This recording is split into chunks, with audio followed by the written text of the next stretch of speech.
Welcome back aspirants. आज हम लोग करेंगे 2019 का पेपर। PYQ CSAT की सीरीज़ चल रही है और मुझे लगता है कि all of you are really enjoying it. आप सब जानते हैं you are at India's largest learning platform when we talk about Unacademy, right? There is no doubt about it. And why Unacademy? You know, the toppers belong to an academy. We have the best educators, flexibility to change courses, unlimited views of the lectures. This is really important actually, right? Dedicated doubt solving sessions and printed material hai. So I hope that you would enjoy your learning over here. And attention 2024 IAS aspirants, batch शुरू हो गया है, आरंभ है batch, right? Arambh batch, right? It is going to be live on 16th of February, and please, you can avail the discounts till 15th of February, right? 30% discount. फिर prelims access programme ये 9th of February को शुरू हो चुका है और इसको आप अवेल कर सकते हो। 20% डिस्काउंट है 15th of February, and prices are also mentioned over here, right? And अगर आपको कोई प्रॉब्लम है तो आप EMI ऑप्शंस को अवेल कर सकते हैं। 0% इंटरेस्ट रेट पे आपको EMIs भी मिलती हैं। और UPSC CSE GS कॉम्बैट शुरू हो रहा है। 50 क्वेश्चन है, 60 मिनट हैं, 75% की स्कॉलरशिप है। सो इनरोल फ्री। आप कोड यूज़ कर सकते हैं RUPSC, मेरा कोड है ये RUPSE, कोड यूज़ कीजिए और प्लीज़ इस स्कॉलरशिप टेस्ट को ज़रूर लिखिए। My name is Rishi Bhargav. CSAT 2011 में आया था और 2011 से CSAT पढ़ा रहा हूँ और मुझे लगता है कि पेपर बहुत टफ हो चुका है। पहले थोड़ा आसान होता था, तो अब 2022 के बाद तो ये लगने लग गया है कि CSAT की तैयारी भी अच्छे से करनी चाहिए। आप मेरा एक्सपीरियंस देख सकते हो। I am really well experience in terms of teaching for CSAT। आप IAS आइकन्स जो ज्वाइन कर सकते हो और मेरा एक और टेलीग्राम चैनल है ऋषि सर UPSC। इसमें आपको सारी की सारी असाइनमेंट्स और उसके सॉल्यूशंस मिल जाएंगे, PYQs और PYQs के सॉल्यूशंस मिल जाएंगे। सो एटलीस्ट आप ऋषि सर UPSC चैनल अनअकैडमी का है, उसको यूज़ कीजिए। अगर आप अनअकैडमी के स्टूडेंट हो तो आप मेरी कम्युनिटी को फॉलो कर सकते हो। भार्गवा ऋष मेरी कम्युनिटी है। CSAT 2019 19, 20, 21 और 22 4 पेपर टफ थे। फ्रैंकली बताऊं तो 2018 का भी टफ था, बट हाँ 2019 का पेपर भी टफ था। एंड जेन्युइनली 2018-19 से नंबर्स बहुत प्रॉपरली पेपर में आने शुरू हो गए थे। So let's discuss it. How many number of times the digit 5 will appear while writing integers from 1 to 1000?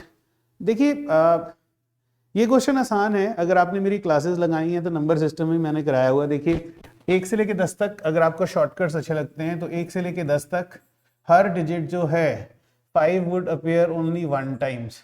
और अगर आप 1 से लेके 100 की बात करेंगे तो 5 वुड अपीयर 20 टाइम्स। तो इस तरह का कुछ सीक्वेंस चले जाता है। कैसे?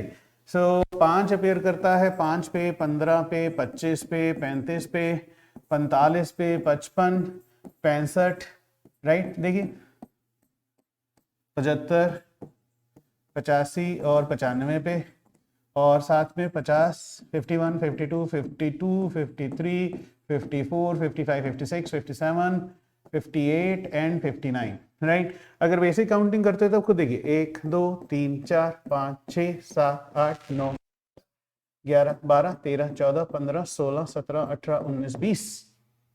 सो 1 से लेके 100 के बीच में 5 20 बार अपीयर करता है। तो एक सीक्वेंस बन रहा है।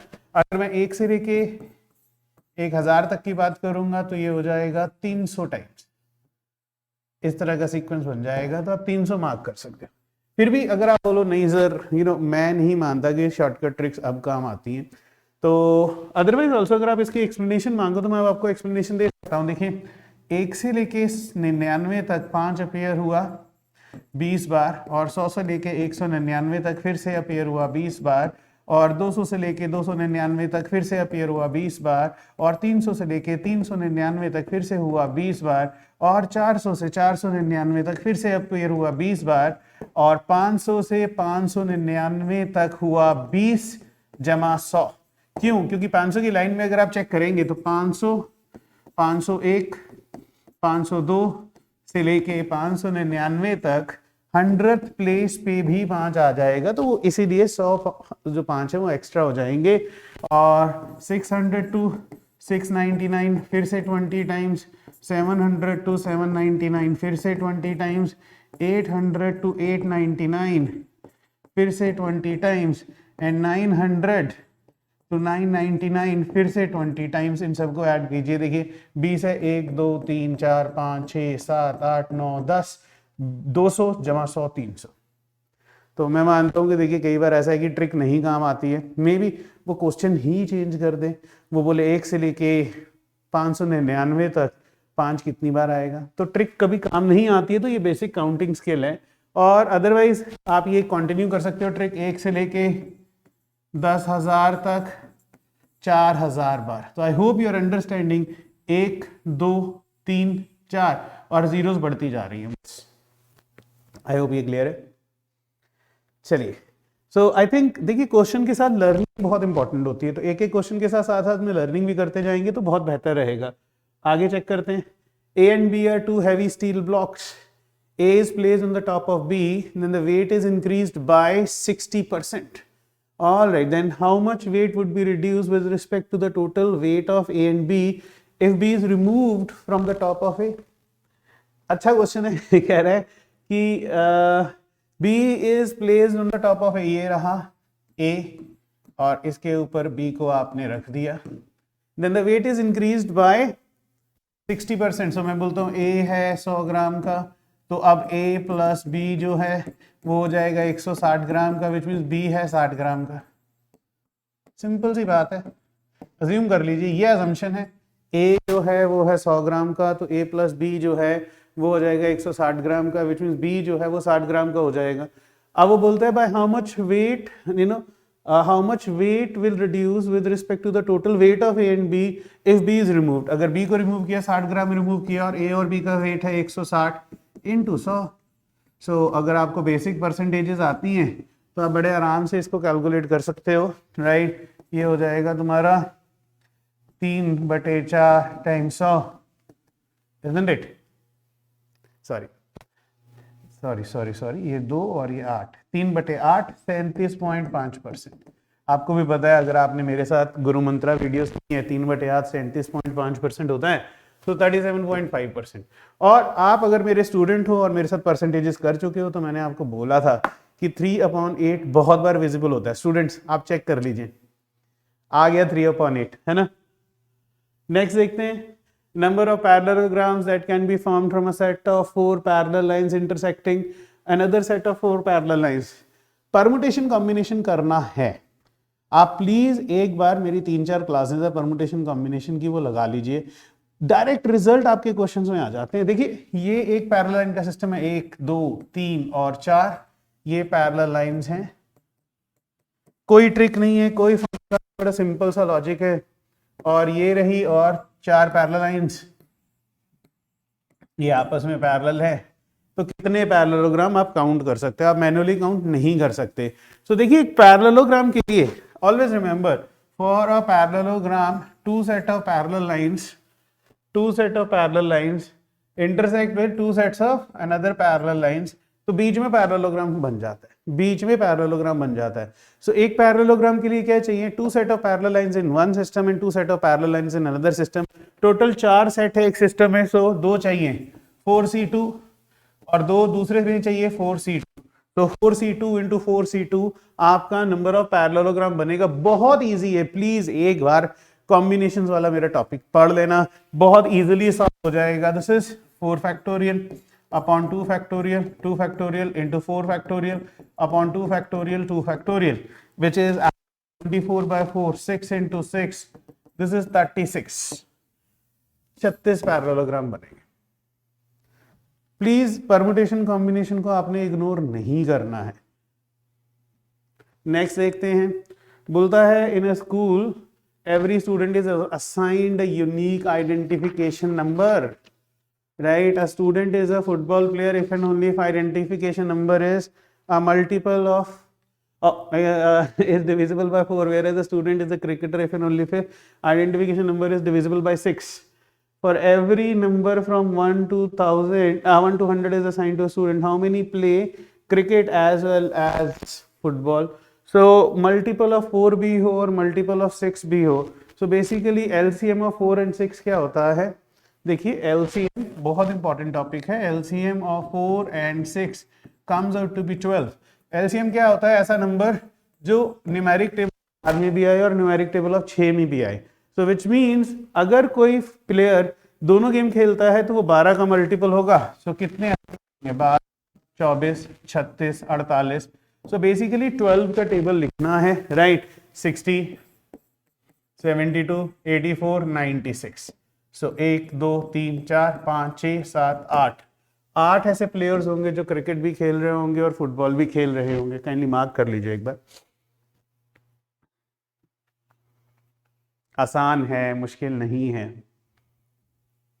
When a runner was crossing 12 kilometer mark, she was informed that she has completed 80% of the race course. How many kilometers was runner supposed to run in the event? ये तो percentages और races का question है और बहुत सारे बच्चे जो है ना इसमें डर जाते हैं. कुछ भी नहीं है. देखो उसको बोला गया 80% जो है वो तुम्हारे 12 किलोमीटर है, तो 100% टोटल रेस है तो वो हो जाएगा 12/80 into 100. Easy.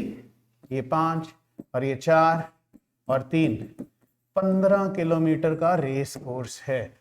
How many kilometres was the runner suppose to run in the event? 15 kilometre जरूरत थी उसको भागने की, है ना? तो ये length of the race course आ गया. अब लोग बोलते हैं सर पता नहीं ये क्यों टाइम डिस्टेंस देते हैं. सर हमें वो ऐसी असाइनमेंट्स नहीं मिलती हैं जैसे ये सी सेट में आती है, बिकॉज सी सेट में जनरली कॉम्बिनेशन ऑफ 2 या 3 क्वेश्चन टॉपिक्स का कॉम्बिनेशन है. ये टाइम एंड डिस्टेंस का और परसेंटेजेस का कॉम्बिनेशन है. Raju has 9,000 rupees with him and he wants to buy a mobile handset. He finds he has only 75% of the required amount to buy the handset.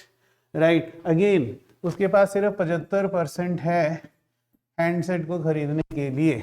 Therefore, he wants to buy a handset, but he finds that he has only 75% of the amount required to buy the handset. So 75% is equal to rupees 9,000. So definitely again वही वाला question है यार. ये 100% is equal to 9,000 upon 75 into 100.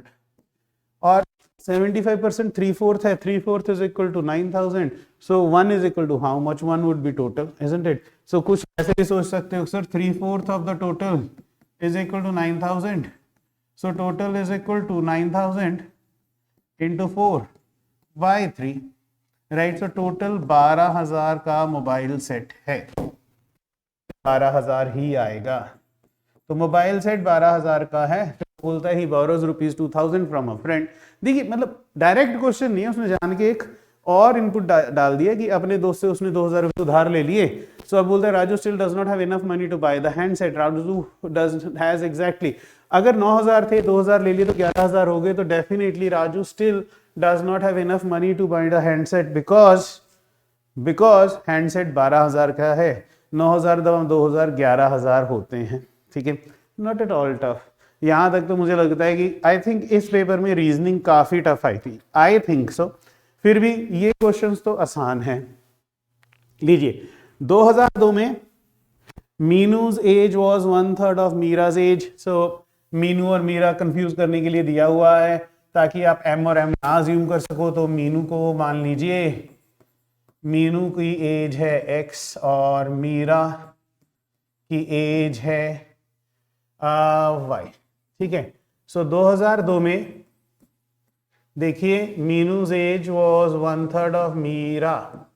तो ये पहली equation बन जाती है y is equal to 3x. पहली इक्वेशन. एंड इक्वेशन इंपॉर्टेंट है. आप पीछे के भी वीडियोस देख ही रहे हो आप, तो आपको समझ आ गया होगा कि इक्वेशन बनाना कोई मुश्किल चीज़ नहीं है, स्किल है ये. और उसके बाद कहते हैं 2010 की बात करें तो Meenu's age was half of Meera's age, तो 2010 में मीनू की एज हो जाएगी x+8 और मीरा की y+8। देखिए 8 साल बाद 8 उम्र में भी इजाफा हो जाएगा। Meenu's age was half the age of Meera, so equal to half times y+8, right, which means 2x plus 16 is equal to y plus 8, which means y actually comes out to be 2x plus 8। Alright, तो ये दूसरी आ गई equation. Please कोई trick की shortcut की जरूरत नहीं है, सिंपल सॉल्विंग है। तो 3x is equal to 2x plus 8, which means x is equal to 8, x is equal to 8, right? What is Meenu's age? What is Meenu's year of birth? Question देखिए कितना प्यारा दिया हुआ है, ठीक है। सो 2002 में x मीनू थी, तो 2002 में इसकी उम्र थी 8 years, which means to 2002 minus 8 1994 में ये पैदा हुई थी। तो क्वेश्चन में आप खुद देखेंगे, लॉजिक ही बड़ा क्लासिक देते हैं, बहुत शानदार लॉजिक है। क्वेश्चन होके भी कईयों से नहीं होता है, क्योंकि यूपीएससी सीसैट में वन स्टेप फर्दर तो ये मांगता है, राइट। नेक्स्ट देखा जाए, Rakesh and Rajesh together bought 10 balls and 10 rackets. Rakesh spent 1300 rupees and Rajesh spent 1500 rupees. Each racket, again, you know, I think racket is 3 times ball. तो पहला तो यही दिख गया। फिर से इक्वेशंस आ गई हैं, इक्वेशन आ जाती है तो बच्चे डर जाते हैं, बट बड़ी आसान सी बात है। 10 बॉल्स और 10 रैकेट्स जो हैं, ये राकेश और राजेश ने टोटल 2800 रुपए की इन्वेस्टमेंट की है। ये देखिए 1300 रुपए प्लस 1500 रुपए, 2800 रुपए, which means ball plus racket actually है 280 रुपए का। और इसको आप 2 मान लीजिए और ये वैल्यू पुट कीजिए, b plus 3b is equal to 280, which means 4b is equal to 280, which means ball's cost is ₹70। If each racket costs, so what is the price of the racket? Racket का price हो जाएगा 3 times the ball, 210 रुपए, 210 रुपए। आसान, easy है। मुझे लगता है कि अब तो आपको मान लेना चाहिए कि इक्वेशंस एज अ टॉपिक करना जरूरी है। पिछले 3 सालों के पेपर मैंने जो चेक किए हैं, बहुत सारी इक्वेशंस आ रही हैं, और 2022 में तो बहुत ही इक्वेशंस दी गई थी। तो आई होप कि you know we are sensibly able to solve it, right. अब बात करते हैं, एक कॉन्फ्रेंस हो रही है। देखिए, in a conference out of total 100 participants 70 are Indians, so 100 participants हैं, इसमें इंडियन हैं 70, so definitely फॉरनर्स हो जाएंगे। आई थिंक ऐसा क्वेश्चन हमने 21 में भी किया था, 30 फॉरनर हो जाएंगे। And are vegetarian, so vegetarian की बात करें, सो वेजिटेरियन 60 हैं, सो नॉन वेजिटेरियन 40 हो जाएंगे। Alright, then which of the following statement is correct? At least 30 Indian participants are vegetarian. 30 Indian participants are vegetarian. 30 Indian लोग जो हैं वो वेजिटेरियन हैं, राइट। देखिए साफ सी बात है, ये 30 फॉरनर्स हैं, सपोज ये 30 के 30 वेजिटेरियन हो गए, all are vegetarian. If all are veg, so 30 foreigners are veg. In that case, still 30 more people are vegetarian. तो वो तो इंडियन होंगे ही होंगे, ठीक है। सो 30 मिनिमम इंडियन वेजिटेरियन है। सपोज फॉरेनर्स यू नो सिर्फ 10 ही वेजिटेरियन थे, तो डेफिनेटली 50 इंडियन वेजिटेरियन है। So definitely at least 30 Indian are vegetarian, ये तो ट्रू है। सो फिर बोलता है 10 Indian participants are non vegetarian. देखिए ये 40 नॉन वेजिटेरियन है और 30 फॉरनर है। 30 के 30 फॉरनर अगर नॉन वेजिटेरियन भी होगा तो भी 10 बच जाते हैं। वो 10 जो हैं वो डेफिनेटली इंडियन होंगे, है ना। अब ये हो सकता है कि ये कम हो जाए नॉन वेजिटेरियन, तो नॉन वेजिटेरियन भी बढ़ जाए। So definitely at least 10 Indian participants are non vegetarian. दोनों ट्रू हैं, बोथ 1 and 2 आर ट्रू। आप प्लीज इसको नोट कीजिए, इसका कोई मेथड नहीं है।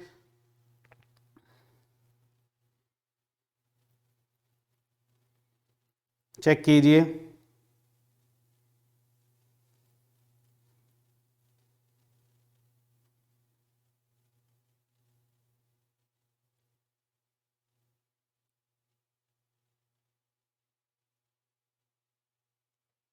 Sure, true.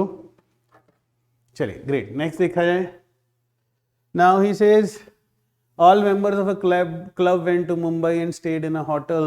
So on first day 80% went to the shopping and 50% went to the sightseeing and whereas 10% took rest. So देखिए सेट थ्योरी बहुत ही इंपॉर्टेंट टॉपिक है, आप इसको डिनाई नहीं कर सकते। बहुत सारे क्वेश्चन सेट थ्योरी पे पूछे गए थे। सब मेंबर्स गए थे मुंबई और उसमें से 80% लोग गए थे शॉपिंग और साइट सीइंग, शॉपिंग एंड ये है साइट सीइंग। और he says 50% went sightseeing, 50% sightseeing देखने गए थे, 10% took rest in the hotel, तो 10% यहाँ थे। So which of the following conclusions can be drawn from the above data. एक डाटा दे दिया है, ठीक है, उसमें से आपको कोई कंक्लूजन बोला कहा गया है।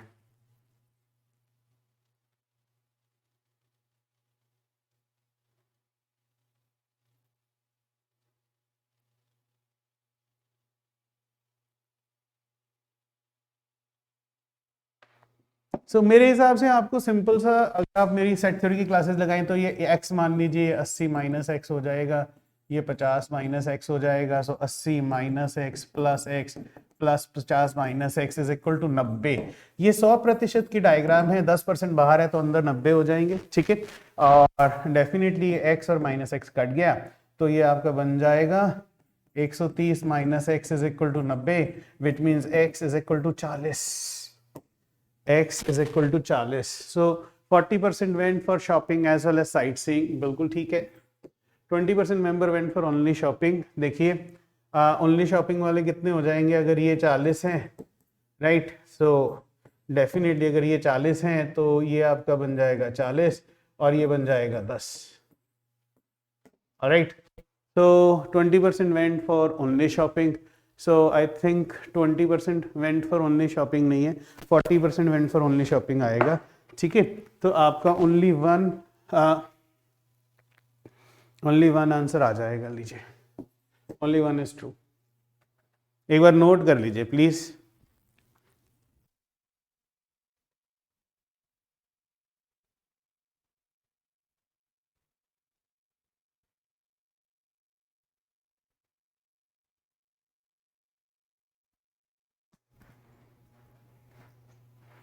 ठीक है,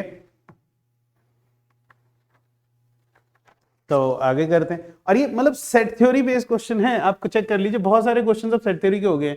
लीजिए, in a school 60% student play cricket, a student who does not play cricket plays football, ठीक है।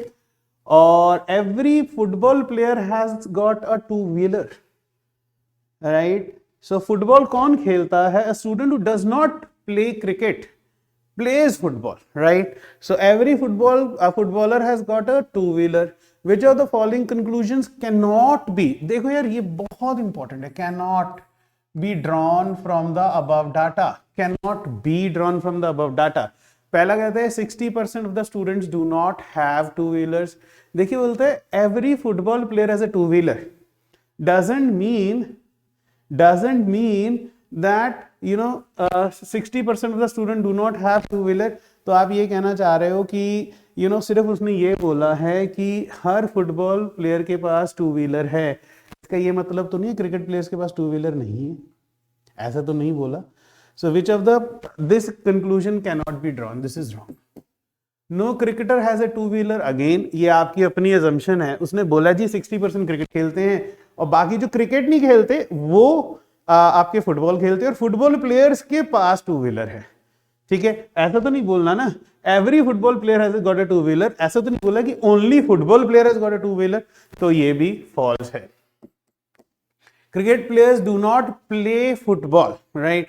Cricket players do not play football.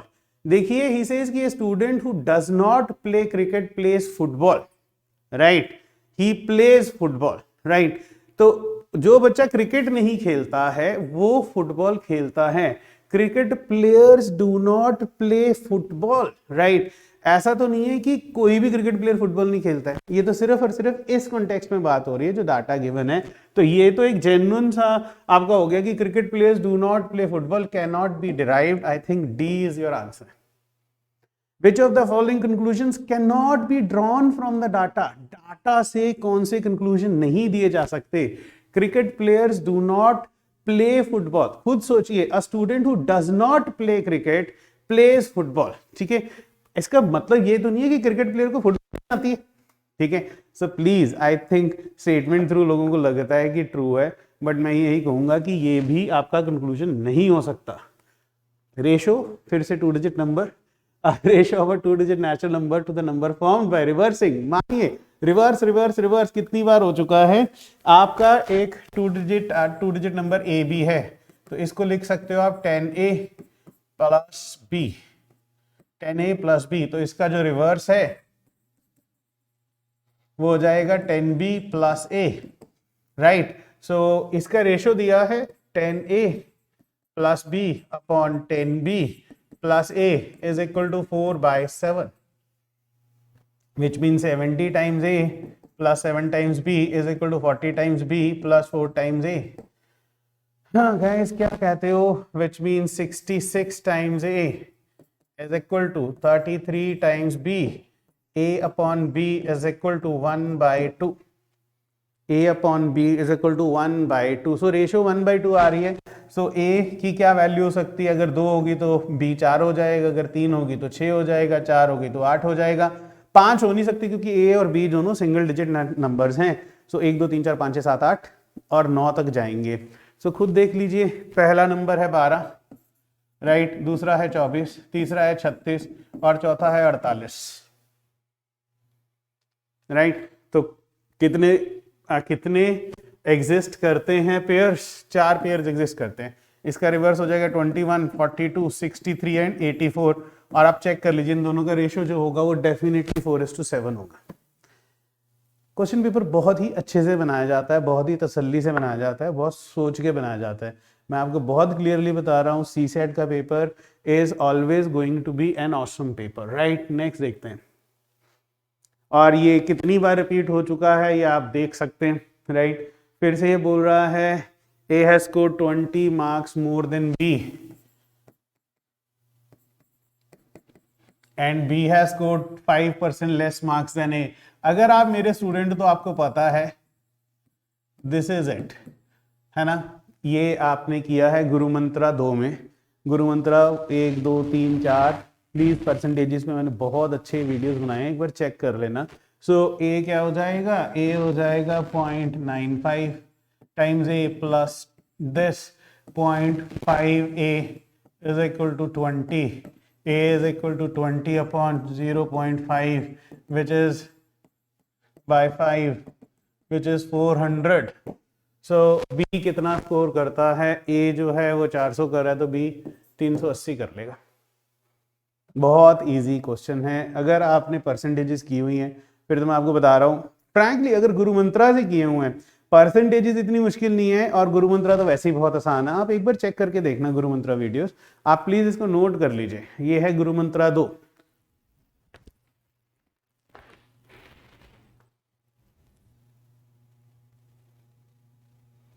चलिए फिर देखते हैं next. Sita and Gita go for a swim after a gap of every 2 days and every 3 days respectively, right. Gap आ रहा है 2 दिन का और 3 दिन का। 1 जनवरी को दोनों इकट्ठी गई थी, 1 जनवरी को दोनों इकट्ठी गई थी। तो चलिए क्या कह रही है वो, if when two swim together then when will they go together next. First को गई थी सीता, सो सीता की बात यहाँ लिख रहे हैं, और फर्स्ट के बाद after gap of 2 days। So after gap of 2 days करेंगे तो डेफिनेटली सेकंड और थर्ड को छोड़ दिया, फोर्थ को गई ना, फिफ्थ और सिक्स को छोड़ दिया, सेवंथ को गई, इजंट इट। तो 3 का गैप आएगा, एक्चुअली डेट्स में 3 का गैप आएगा, फिर 10th, फिर 13th एंड सो ऑन, फिर 16th and so on. And अगर अपन लोग बात करते हैं गीता की, सो गीता भी फर्स्ट को गई, फिर 3 दिन का गैप मीन्स 5th को, फिर 3 का गैप मीन्स 9th को, फिर 3 दिन का गैप मीन्स 13th, है ना, 13th को एंड सो ऑन। तो 13th को फिर से दोनों इकट्ठी चली गई, 13th जनवरी। अब इसके लिए कोई ट्रिक नहीं है, कुछ नहीं है। अगर आप ये बोलो कि सर कोई अल्टीमेट सी ट्रिक बता दो, तो ये क्वेश्चन तो वैसे ही बहुत आसान है, इसकी ट्रिक करने की ज़रूरत क्या है। तो आई होप कि ये छोटे छोटे क्वेश्चंस आप बहुत इजीली कर सकते हो, कोई प्रॉब्लम नहीं है। काइंडली नोट कर लीजिए। हाँ, 2 दिन बाद, विच मीन्स पहली तारीख के 2 दिन बाद चौथी होगी ना, 3 दिन बाद पहली है, उसके बाद 5वीं हो जाएगी।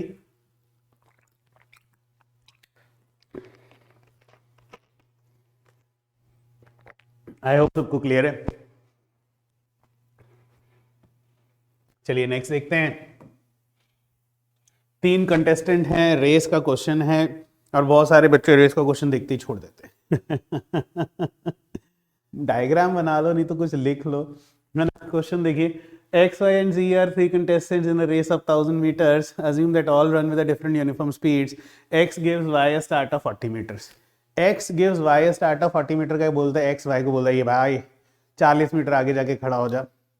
Then also we will finish the race together. इसको बोलते हैं given a start, right? Similarly, X gives Z a start of 64 meters. Z को बोलता है भाई 64 मीटर जाके आगे खड़ा हो जा, फिर भी रेस इकट्ठी खत्म करेगी। सो एक्स जो बड़ा कॉन्फिडेंट रनर है, राइट, यूनिफॉर्म स्पीड्स हैं, तो क्या मैं बोल सकता हूं कि अगर एक्स 1000 चलता है, उतने ही टाइम में वाई जो है वो 960 चलेगा, 960 चलेगा, और जो जेड है वो आपका चलेगा 64 936, है ना। कैसे? तो ये हो जाएगा 1000 - 40 और ये हो जाएगा 1000 - 64, ठीक है। सो आपका ये बन गया, विच मीन्स कि y और z they compete in a 1000 meter race. How many meters y would give to z? Comparison wise देखिए, y और z का कंपैरिजन है, जब ये 960 चलता है तब ये 936 चलता है, राइट। सो जब y 1 चलेगा तो ये चलेगा 936 बटे 960, और जब y 1000 चलेगा तो z जो है वो चलेगा 936 बटे 960 इंटू 1000। बड़े आसान सा सिंपल यूनिफॉर्म यूनिटरी मेथड वाला है क्वेश्चन ये, विच मीन्स 975। सो जब y 1000 चलता है, जो z है वो 975 चलता है, which means y can give z a head start of 25 meters. Simple comparison. अगर आप टाइम और डिस्टेंस एक बार मेरे से पढ़ के देखोगे तो मैं श्योरली आपको बोल सकता हूँ कि बहुत ईजिली आपको इसका समझ आ जाएगा। हमने ये क्वेश्चन क्लास में किया हुआ है।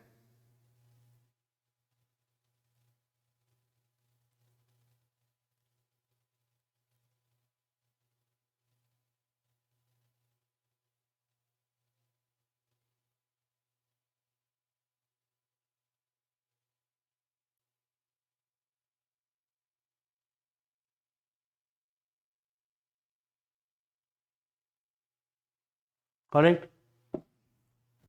नेक्स्ट देखा जाए, लीजिए x इज ग्रेटर देन और इक्वल टू 25। सो ये आपका इंटरवल का क्वेश्चन है, and y is less than और इक्वल टू 40। सो बोल रहा है x is greater then y। ऐसा तो कुछ नहीं है, x अगर 26 है तो y जो है वो 39 हो सकता है, तो x is less then y, और x को अगर आप बड़ा मान लीजिए और y को छोटा मान लीजिए, तो दोनों पॉसिबिलिटीज हैं। अब y माइनस एक्स की बात हो रही है, वो हमें चेक जरूर करना पड़ेगा, y माइनस एक्स और y माइनस एक्स। सो देखिए इनइक्वालिटी के केस में आप y माइनस एक्स कर रहे हैं, सो इधर देखेंगे तो x is greater than equal to 25, so minus x would be less than equal to minus of 25।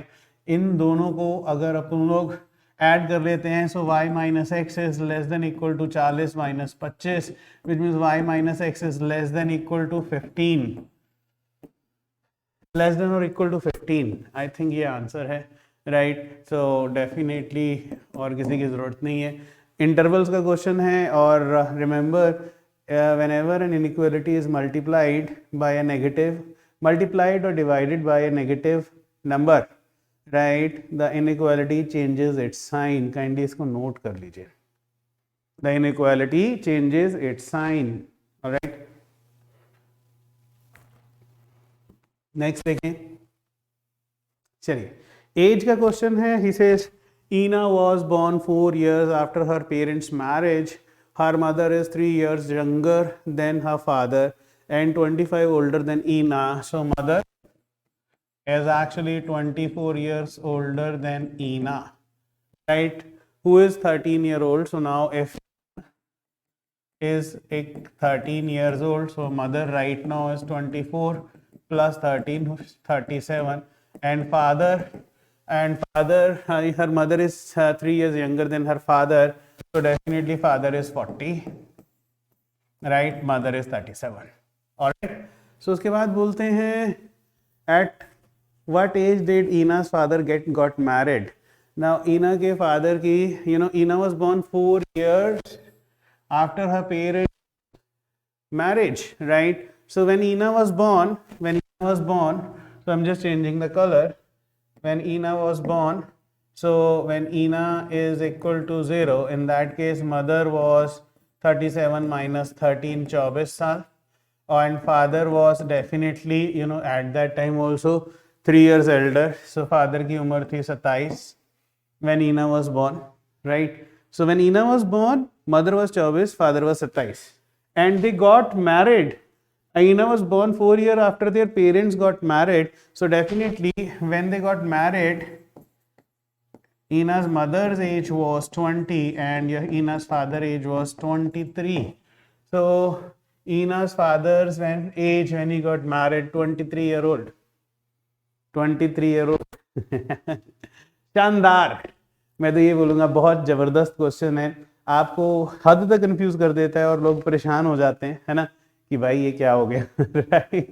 कुछ नहीं है, मुश्किल नहीं है, समझ वाली बात है. प्लीज़ अपना कंपोजर मेंटेन रखें. क्वेश्चंस तो आएंगे ही आएंगे, डिफरेंट आएंगे, टफ आएंगे, इजी आएंगे, पर हमने क्वेश्चंस तो करने ही हैं. अब देखते हैं. Rakesh had money to buy 8 mobile handsets of a specific company, but the retailer offered a very good discount on that particular handset. Rakesh could buy 10 handsets with the amount he had.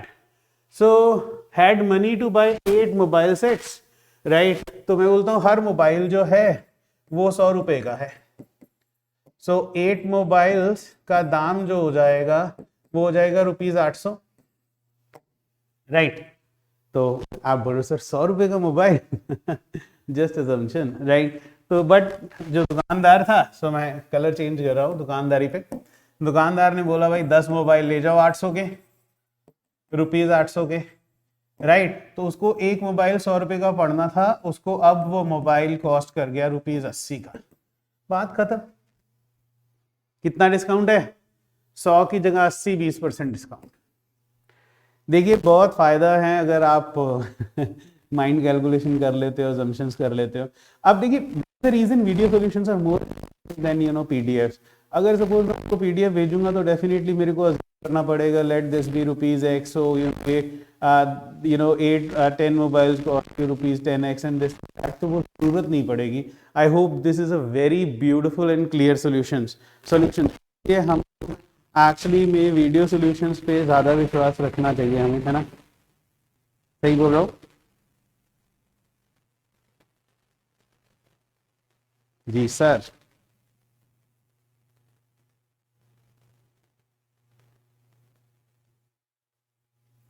चलिए आगे देखते हैं. Average आ गया फिर से, और average के case में देखिए मैंने कितने ही क्वेश्चंस कर लिए हैं. तो कह रहा है average marks of 100 students are given to be 40. मेरे हिसाब से rather than having any shortcut, average बहुत आसान होता है. तो टोटल हो गए 4000. It was found later that the marks of one student were 53 which was misread as 83. बहुत दुखद बात है. तो 83 को इधर से माइनस करके 53 प्लस कर दीजिए अपॉन 100 है तो बटे 100 कर दीजिए, which is 4000 minus 30 बटे 100, alright, which comes out to be what? 3970 upon 100, which is 39.7. लीजिए देखिए एक गलती से 83 लिखा गया, 50 तो वो गलती हमने माइनस कर दी, -83 करके +53 कर दिया और आंसर ले आए। अब मैं इसका कि मैं आपको एक शॉर्टकट सिखाता हूँ, इसका ये शॉर्टकट है भाई, ये तो क्वेश्चन ही शॉर्टकट है तो प्लीज इतना टेंशन लेने का जरूरत नहीं है, ठीक है। So let's see the next one. So बोलता है Sunita cuts a sheet of paper into 3 pieces, length of first piece is equal to average of the 3 single digit odd prime number. तो length of the first piece, so first piece की length है average of the 3 single odd prime numbers 3 + 5 + 7 / 3।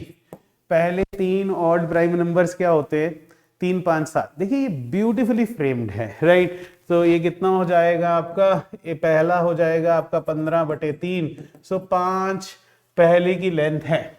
Length of the second piece is equal to the first piece and 1/3 the length of the third piece, right. और जो second की length है it is equal to that of first piece and 1/3 of the length of the third piece। ये रही third piece, है ना। सो ये A2 कर लीजिए, सेकंड की जगह इसको A2 मान लेते हैं, ये A1 मान लेते हैं, चलिए। और बोलते हैं तो third piece is as long as the other 2 pieces together. So third piece जो है वो आपका as long, so third piece is equal to A1 + A2 which means third piece, first piece तो 5 है + A2। फिर से इक्वेशंस आ गई हैं, लीजिए, राइट। तो कुछ नहीं करना है, इक्वेशन को सॉल्व करना है इन दोनों को। 5 + A3/3 is equal to A3 - 5, right. So 10 is equal to 2/3 of A3। So ये यहाँ आ गया, ये इस तरफ चला गया। A3 is equal to 15, A3 is equal to 15। So A2 check कर लीजिए, A2 आपका क्या हो जाएगा, A 10, A2 10 है, A3 15 है और A1 5 है। Total length of the paper 30 units है। इक्वेशंस तो आपको करनी ही पड़ेगी, मैं आपको बहुत क्लियरली बता रहा हूँ, बिना इक्वेशंस के नहीं है गुजारा। ये एक सिंपल सा फैक्ट है और ये रहेगा।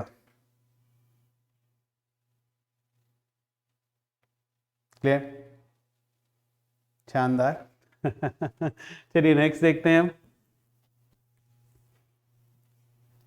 बोलते हैं 8 digit number 425 27 46 B leaves, so 8 digit number leaves remainder 0 when divided by 3, what is the possible values।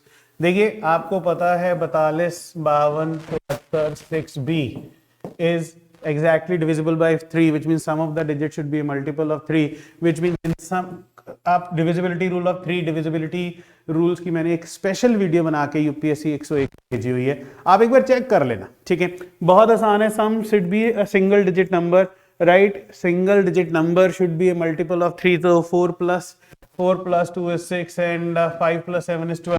तो आप 3 का मल्टीपल ही कैंसिल कर दीजिए, सब कोई कैंसिल हो गया। सो अगर ये number in total multiple of B होगा तो B जो है वो 3 का कोई भी मल्टीपल होगा, 3 6 and 9, राइट। बट 0 भी 3 का मल्टीपल होता है, 4 वैल्यूज हैं। एग्जैक्टली सेम चीज हमने क्लासरूम में की हुई है, right. So it gives me such an immense player कि आप लोगों को ये क्लासेस में कराया हुआ है और यही क्वेश्चंस आपके पेपर में आ रहे हैं। If the numerator and the denominator of a proper fraction are increased, देखिए बेसिक मेंटल एप्टीट्यूड आना बहुत जरूरी है। What's a proper fraction? A/B is a proper fraction when A is less than B. Alright. So by increase by same positive quantity which is greater than 0.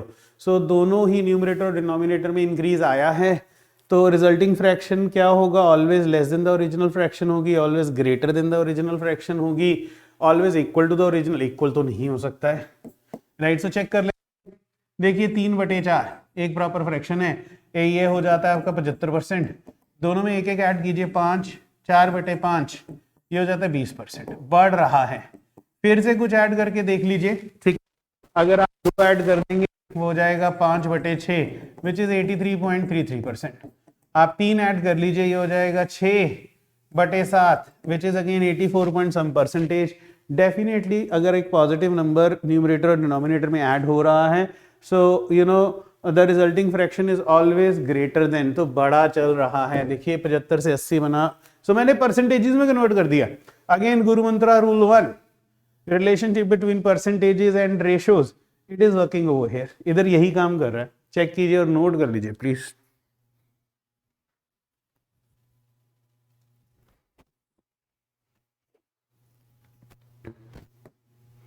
चलिए फिर से आ गया, मुझे लगता है सेट थ्योरी का क्वेश्चन है। हाँ, बोलते हैं in group of 15 people 7 can reading French. So ये फ्रेंच 7 यहाँ है, right. 8 can read English, 8 English है। हमारी गलती क्या होती है, हम बीच में सेट कर देते थे इनको। while 3 of them can neither or read neither of all right, और टोटल 15 लोग हैं। डिटो सेम क्वेश्चन जैसे पहला था, राइट। तो इसमें इसको x मान लीजिए, सो ये 7 माइनस एक्स हो जाएगा, 8 माइनस एक्स हो जाएगा। So definitely 7 minus x plus 8 minus x is equal to, ये 15 था और ये 3 था, तो अंदर की स्ट्रेंथ 12 हो जाएगी, राइट। और सॉरी, एक नेगेटिव एक पॉजिटिव कैंसिल हो जाएगा। So 15 minus x is equal to 12 which means x is equal to 3। तो ये 3, तो मैं कलर चेंज करके इनकी वैल्यूज ही लिख रहा हूँ। ये 3 हो जाएगा, ये 4 हो जाएगा, ये 5 हो जाएगा। अब क्वेश्चन क्या बोल रहा है, the number of people who can read exactly one of the language. So definitely 4 लोग सिर्फ फ्रेंच और 5 लोग सिर्फ इंग्लिश। 4 जमा 5 9 आपका answer.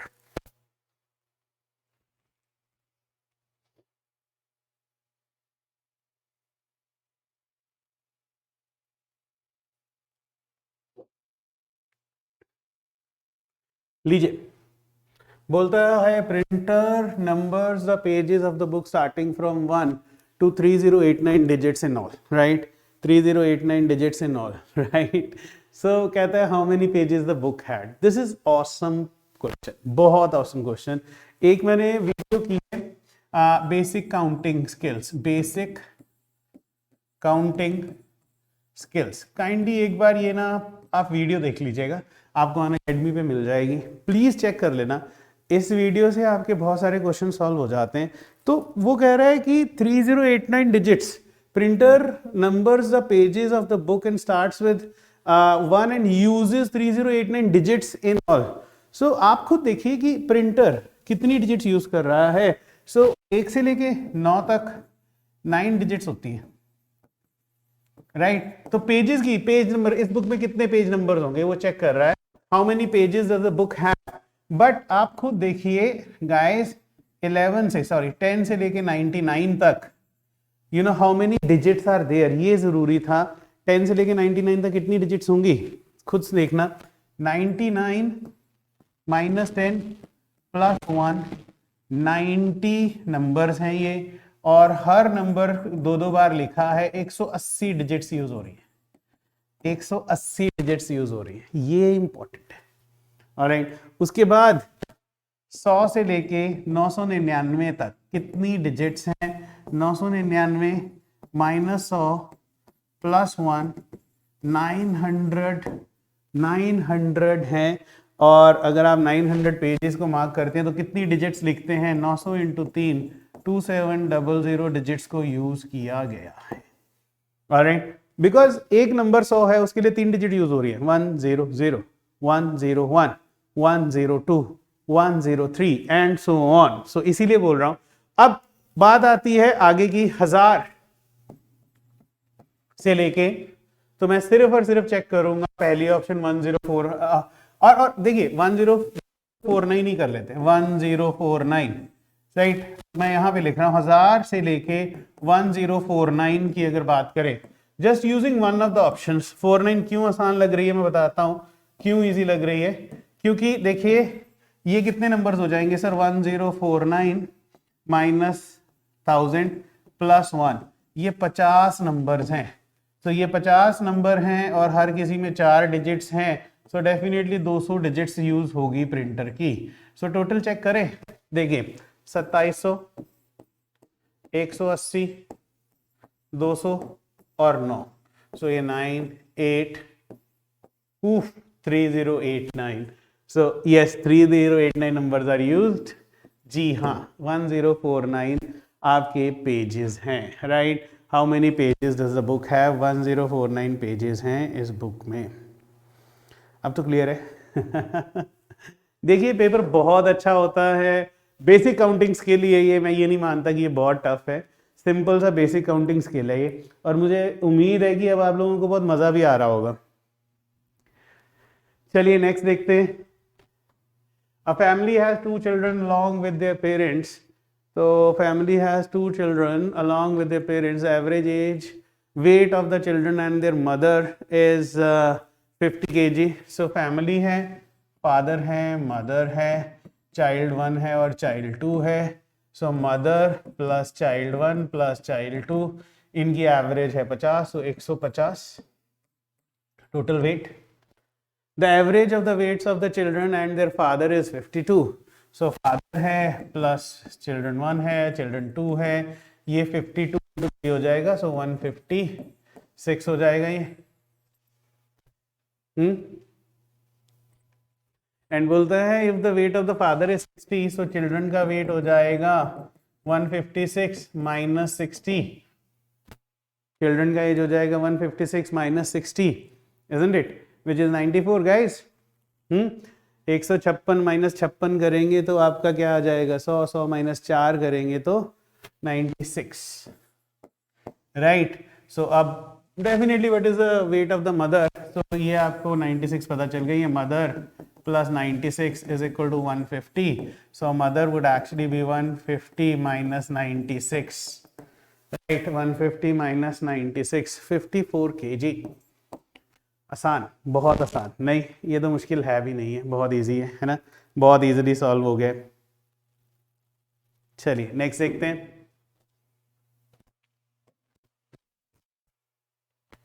Suppose you have sufficient amount. This is an amazing question of currency notes in 3 denominations. बहुत सारा पैसा है. 100, 1, 10 और 50 के नोट हैं. In how many different ways can you पे अ बिल ऑफ 107 रुपया?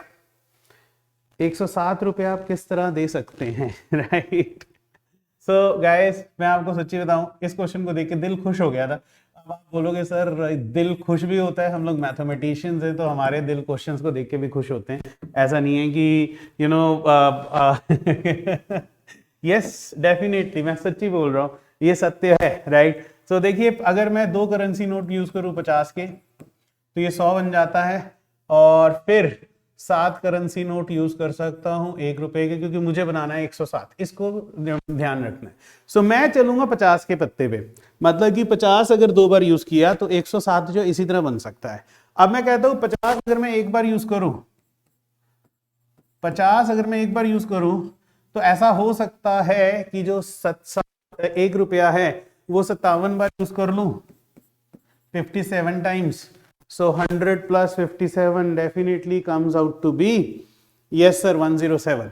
यहां से 50 को ऐसे ही रहने देते हैं. 1 रुपए, 1 50 का पत्ता और 1 10 का पत्ता, तो 47 पत्ते आपके 1 रुपए के.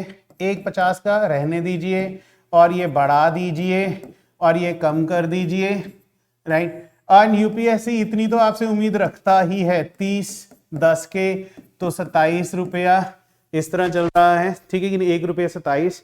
सो ये कितनी देर तक चलेगा ये आपने चेक करना है. सो 1 50 का और आपके या ऐसे कर लीजिए, 10 के 2 नोट हैं, फिर 10 के 3 नोट हैं, अब ये 10 के 4 नोट, 40, ठीक है. तो डेफिनेटली 1 रुपये के 17 नोट हो जाएंगे. एंड सिमिलरली 1 50 का और 10 के 50 हैं, तो फिर ये हो जाएगा 1 × 7. लीजिए 10, 1, 2, 3, 4, 5. अब डेफिनेटली उसके अलावा भी बन सकता है जब 50 जीरो ही हो जाए. तो 50 अगर जीरो हो जाता है तो उसकी बात करते हैं. तो लेट्स सी, 50 के कोई पत्ता नहीं है, तो फिर यहां से पत्ते शुरू करते हैं. पत्ते मीन्स नोट की बात कर रहा हूं मैं, राइट. 10 रुपया का 10 है, 100 रुपया तो 1 रुपये के 7 है, राइट. सो 10 रुपये के अगर 9 है 90, तो 1 रुपये के कितने हो जाएंगे? डेफिनेटली 17 हो जाएंगे। ठीक है, इस तरह चलता जाएगा। सो 10 के अगर 8 हो गए तो 1 रुपये का कितना हो जाएगा? डेफिनेटली 27 हो जाएंगे। 10 के अगर 7 हो गए तो 1 रुपये के हो जाएंगे 37। 10 के अगर 6 रह गए तो 1 रुपये के हो जाएंगे 47। चेक कीजिए। तो इस तरह चलता जाएगा, या तो आप मैनुअली सोच लीजिए तो बड़े आराम से आप काउंट कर सकते हो, बट मैं हमेशा विश्वास रखता हूँ कि बच्चों को सिखाई देना चाहिए। सारा लिख के दिखा रहा हूँ इसलिए। 10 रुपये के 5 पत्ते तो 1 रुपये के 57, और 10 रुपये के 4 पत्ते तो 1 रुपये के 67। राइट। सो सर 10 रुपये के अगर 3 पत्ते 30, सो 1 के 77 77, और अगर 10 रुपये के 2 पत्ते तो 1 रुपये के 87, और अगर 10 रुपये का 1 पत्ता तो डेफिनेटली 1 के 97। ऑलराइट। और अगर 10 रुपये का बिल्कुल भी नोट नहीं यूज किया, उस केस में आपके एक और तरीका है 1 इंटू 107। हाँ, पर फायदा हो रहा है बहुत। कितने ये कह रहा है, in how many different you can pay the bill? 1 2 3 4 5 6 7 8 9 10 11 12 13 14 15 16 17 और 18। लीजिए, there are 18 ways you can pay the bill. और मैं नहीं मानता इसमें कोई शॉर्टकट है, मैं बहुत क्लियर हूं, कोई शॉर्टकट काम नहीं आता है। आप भी ये मान लीजिए कि हर वक्त शॉर्टकट ढूंढने आसान नहीं है, और मेरे को तो सारे सॉल्यूशंस देने हैं। तो अगर आप बोलो सर इस तरह का क्वेश्चन छोड़ देना चाहिए, मैं तो नहीं मानता छोड़ देना चाहिए। सिंपल एडजस्टमेंट है। आप डेफिनेटली IAS ऑफिसर बनोगे तो रेवेन्यू एडजस्टमेंट तो आप करोगे ही करोगे। तो ये सिंपल था, तो रेवेन्यू एडजस्टमेंट का क्वेश्चन था। राइट। सो देखिए, बोलता है number 136, a number 136 is added to 5B7। और ये आप खुद देख लीजिए। अब इसका मतलब यूपीसी PYQ करने का फायदा मुझे लगता है बहुत बड़ा फायदा है। बार बार मैं बोल रहा हूँ, क्वेश्चंस इसी तरह के रिपीट हो रहे हैं। राइट। तो सारे PYQ कर लो, डेफिनेटली कुछ ना कुछ तो अच्छा बनने वाला है।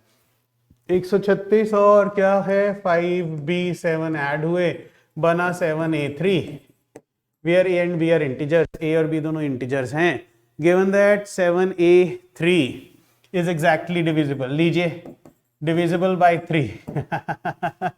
अब आप खुद देख लीजिए कितनी बार डिविजिबिलिटी रूल आ चुका है। ठीक है, so he wants to say is 10 plus A is a multiple of 3.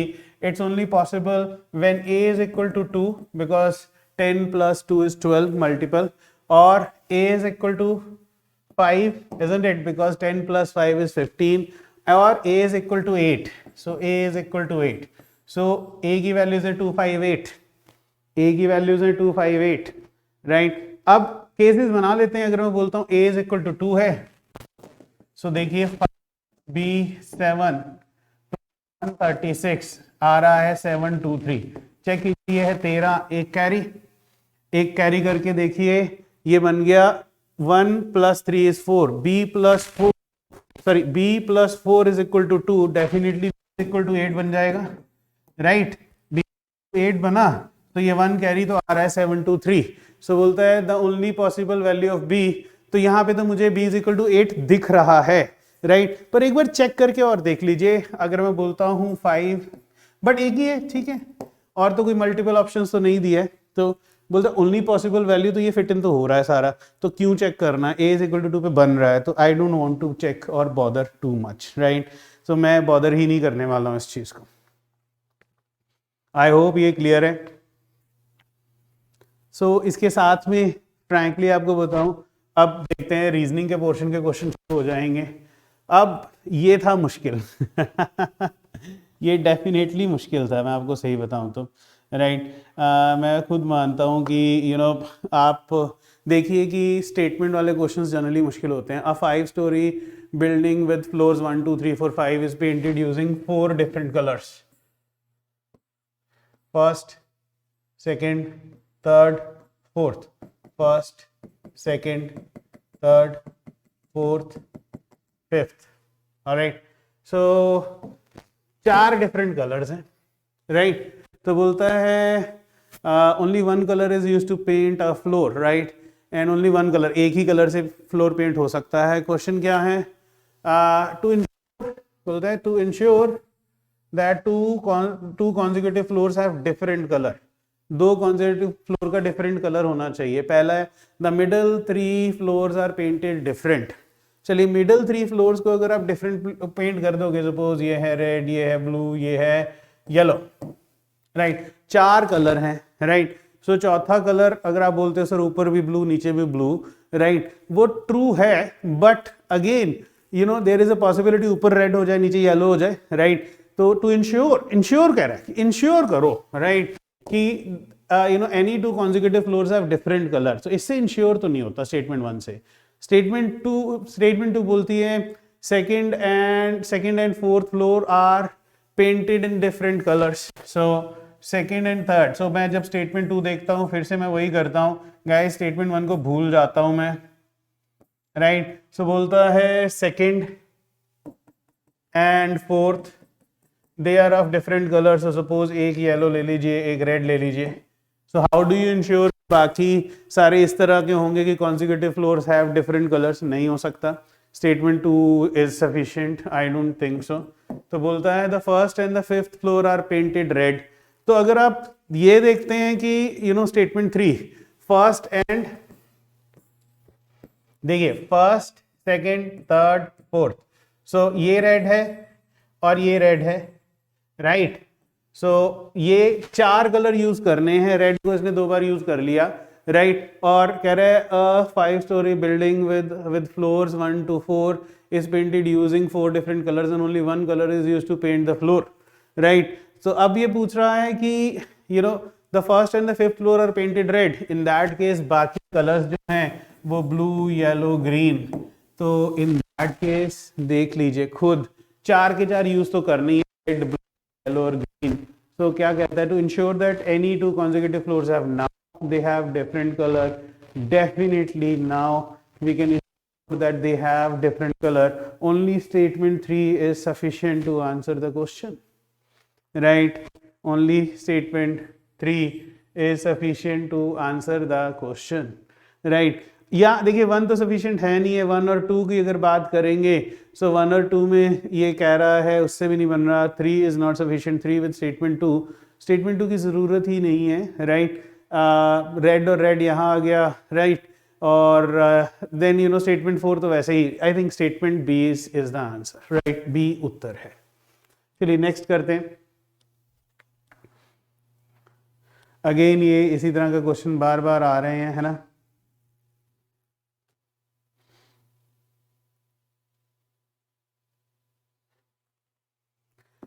हाँ जी, consider 2 statement S1 and S2 followed by question P and Q both are prime numbers. बढ़िया है, P plus Q is an odd number. Question है क्या is P into Q an odd integer. So is P into Q an odd, अगर P और Q दोनों prime है तो इसका क्या मतलब है, इनका प्रोडक्ट ऑड होगा।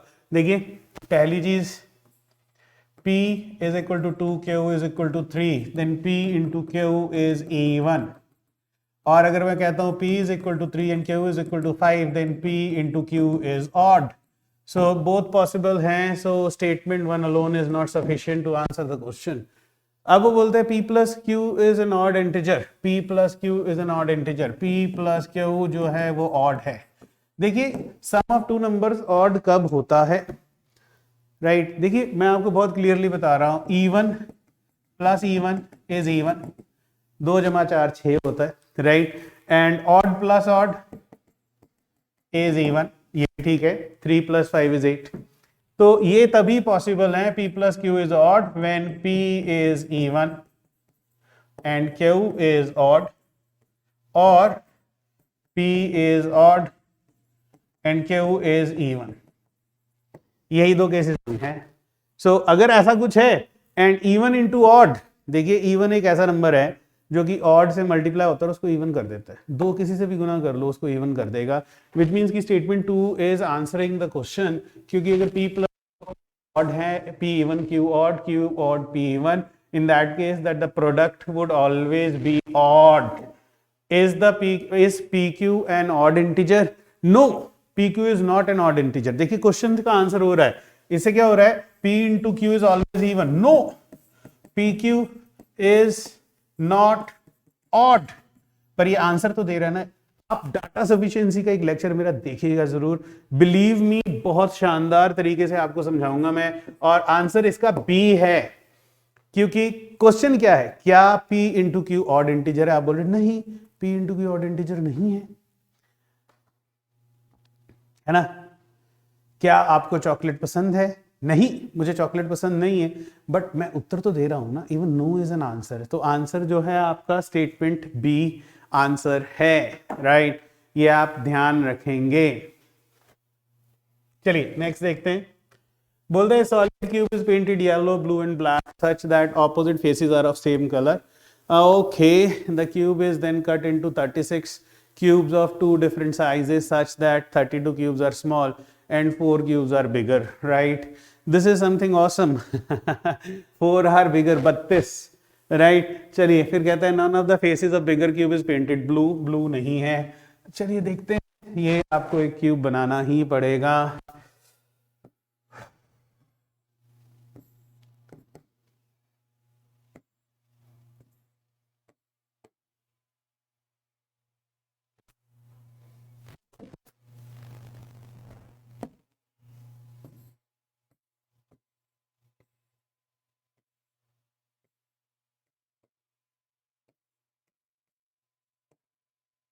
ये है वो क्यूब, ऑलराइट। और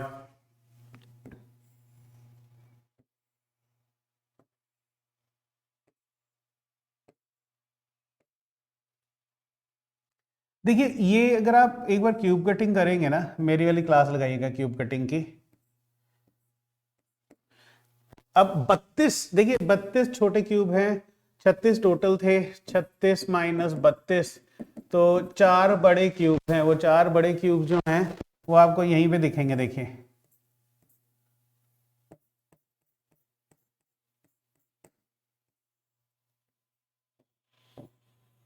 देखिए 16 इस तरफ हो गए, 16 उस तरफ हो गए, है ना? 16 जमा 16 32, है ना? सो डेफिनेटली ये रहा वो बड़े वाले क्यूब, राइट? ये रहे वो बड़े वाले क्यूब, राइट? सो अगर आप इसकी लेंथ को a मान रहे हो या 4 मान रहे हो, तो ये 2/2 और ये 2/2, राइट? ये इस तरह चल रहा है। तो देख लीजिए, आपको एक तरफ 16 दिख रहे हैं, ये 16 वाली साइड है, तो ये भी 16 है, 16 जमा 16 32, और 1 2 3 और इसके नीचे 4, राइट? और फिर वो बोलता है none of the faces of the bigger cubes is painted blue. तो ये वाले ब्लू हैं, ये ब्लू है, तो ये वाला भी ब्लू है, राइट? इसके बैक साइड, ठीक है? और उसके बाद बोलता है yellow black and blue, right? तो अब आप खुद मान लीजिए कि ऊपर वाला फेस अगर अपन लोग ब्लैक मान लेते हैं, ये ब्लैक है, तो नीचे वाला भी ब्लैक है, तो एक ये येलो है, तो इसके पीछे वाला येलो है, ठीक है? Then how many cubes have only one face painted? One face painted मुझे दिख रहा है, अगर आप कलर चेंज करते हो, ये देखिए, ये वाला ओनली वन फेस पेंटेड होगा, ये वाला एक 4 वाला पोर्शन ये, और इसके पास भी पीछे भी 4 वाला होगा। 4 जमा 4 8। चलिए इसको नोट कर लीजिए। Sorry for my poor diagrammatic skills, right?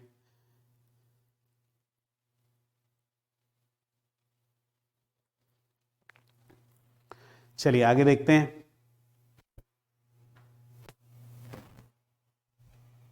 Mr. X has 3 children. The birth date of first children falls on 5th Monday of April. I know that April has 30 days. April has 30 days, and the second one falls on 5th Thursday of November, and November also have 30 days. उफ, तो 5th Monday की बात अगर आप करते हो, so definitely जो 5th Monday है, अगर आप मंडे से ही महीना शुरू कर लो, 1 तारीख मंडे था, तो जमा 7 8 तारीख मंडे होगा, फिर 15 मंडे होगा, 15 जमा 7 22 मंडे होगा, और 7 जमा 22 जमा 7 29 होगा। तो या तो 29 को फर्स्ट का बर्थडे था, या 30th को फर्स्ट का बर्थडे था, 30th अप्रैल, राइट? और नवंबर की बात करें फिर से, अगर थर्सडे है कि नवंबर का पहला दिन ही थर्सडे था, तभी 1 जमा 7 8 को थर्सडे होगा, 8 जमा 7 15 को थर्सडे होगा, 15 जमा 7 22 या 22 जमा 7 29 या 30। अगेन 29 या 30th ऑफ नवंबर को दूसरे वाले का बर्थडे होगा। Alright, on which day is the birthday of his third child. अब साफ सी बात है, number of odd days between Monday and Thursday. आपको पता है, अगर आपने मेरा क्लॉक्स और कैलेंडर्स का टॉपिक किया है, मंडे 1 होता है और थर्सडे 4 होता है। So difference between Monday and Thursday is 3। So definitely 3 odd days का डिफरेंस है, डेफिनेटली 3 ऑड डेज का अंतर है, विच मीन्स कि फर्स्ट और सेकेंड चाइल्ड में, फर्स्ट चाइल्ड में डेट्स में 3 ऑड डेज का अंतर होगा, 3 ऑड डेज का अंतर होगा। बस आपने ये चीज ध्यान में रखनी है कि number of odd days between the birthdays of 2 children would be 3 odd days, because एक मंडे को पैदा हुआ और एक थर्सडे को पैदा हुआ है, राइट। इन दैट केस अगर मैं अज्यूम करता हूं कि फर्स्ट जो बच्चा था, suppose I assume is born on 29th of April, right. So 29th of April की अगर बात करें तो अगर आप खुद देखिए कि मैं 29th के बाद अगर मैं नंबर ऑफ ऑड डेज की बात करूं,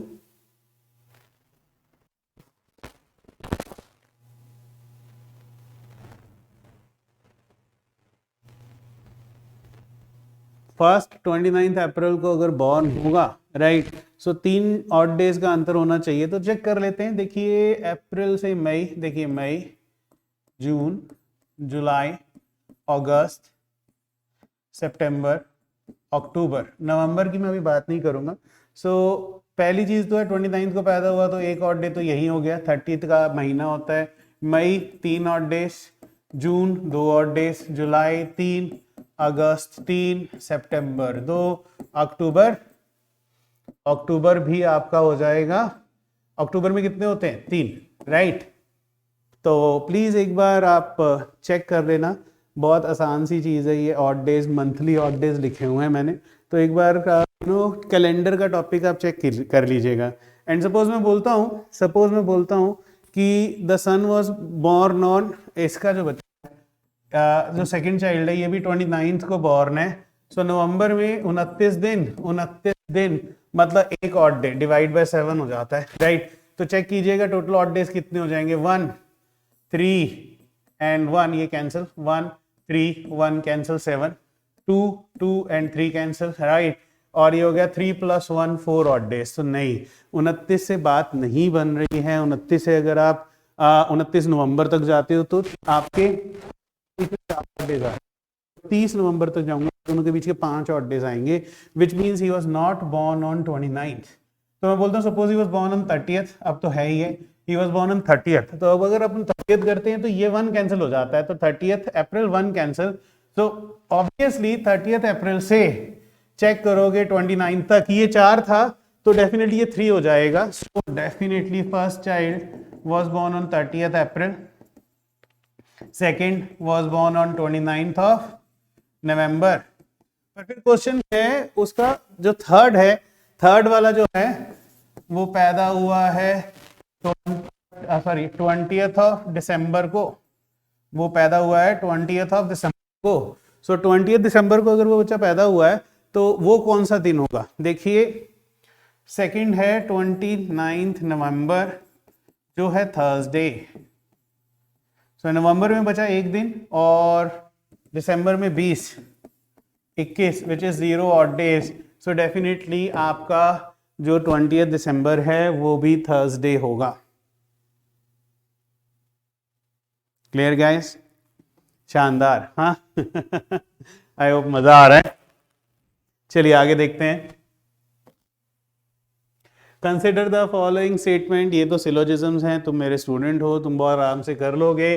अगर तुमने मेरा सिलोजिज्म्स का वीडियो देखा है, अगर तुमने कोर्स किया है, तो मैं बता रहा हूँ सिलोजिज्म्स बहुत ही इजी है। Some rats are cats, no issue. Some cats are dogs, no issues.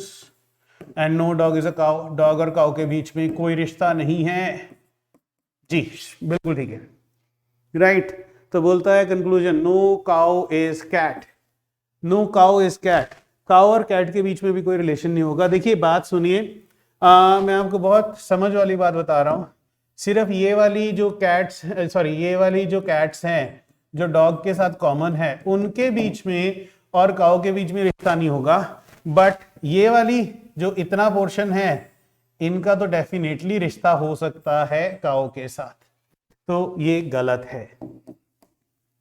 Alright, फिर बोलता है no dog is a rat. देखिए no dog is a rat यहां पे दिख रहा है कि इस डायग्राम में दिख रहा है no dog is a rat, और अगर आप मेरा सिलोजिज्म का चैप्टर देखेंगे तो मैंने बोला है कि जहां जहां पे स्टेटमेंट्स में नो या नॉट आता है वहां वहां देखने वाली चीज होती है।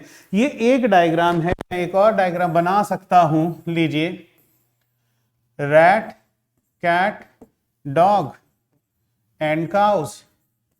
लीजिए इस डायग्राम में तो नहीं आप बोल सकते हैं कि no dog is a rat, yes नहीं बोल सकते, सो पॉसिबिलिटी नहीं है। And some cats are rats, some cats are rat because some rats are cat, ये तो दिया ही हुआ है। So conclusion 3 is true, so चल रहा है कंक्लूजन 3।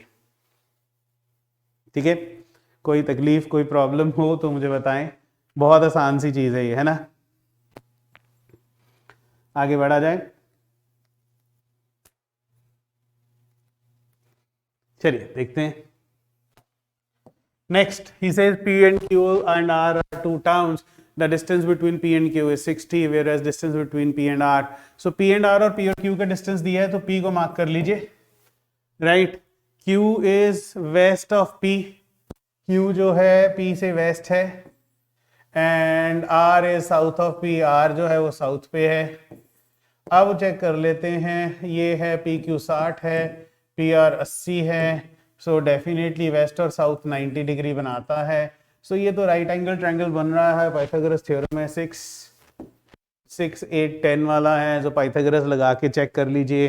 सो PQR स्क्वायर अगर आप बोलना चाहते हो 60 स्क्वायर प्लस 80 स्क्वायर, अगर आपने मेरे साथ ज्योमेट्री लगाई हुई है तो डेफिनेटली मैं आपको बता दूंगा, आपको इसका आंसर देखते ही पता होगा, क्योंकि ये पाइथागोरियन ट्रिपलेट है, राइट, पाइथागोरियन ट्रिपलेट है। तो अगर if you are my student तो आप इसको देखते ही पहचान जाओगे। चलिए आगे बढ़ते हैं।